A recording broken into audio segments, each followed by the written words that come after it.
1969 সালে প্রতিষ্ঠা হয়েছিল ত্রিপুরা ল ক্লার্ক অ্যাসোসিয়েশন। শুক্রবার তাদের 13তম কমিটির জন্য ভোট অনুষ্ঠিত হয়। ভোটার রয়েছেন মোট 92 জন এবং তাতে মোট 31 জন প্রার্থী এই ভোটে প্রতিদ্বন্দ্বিতা করে। তাদের মধ্যে থেকে 13 জন নির্বাচিত হবে। আজ সকাল থেকে শুরু হয়েছে ভোট গ্রহণ প্রক্রিয়া। বিকাল 4টায় হবে গণনা।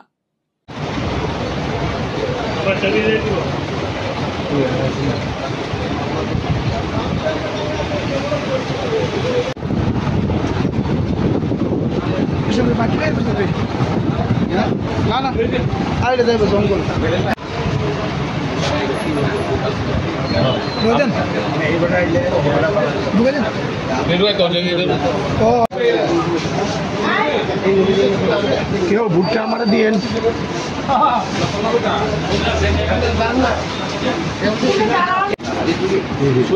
না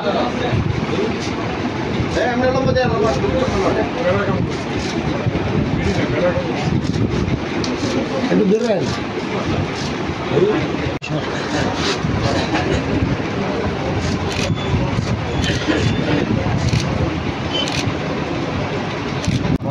ত্রিপুরা ল ক্লার্ক অ্যাসোসিয়েশনের দ্বিবার্ষিক সাধারণ সম্মেলন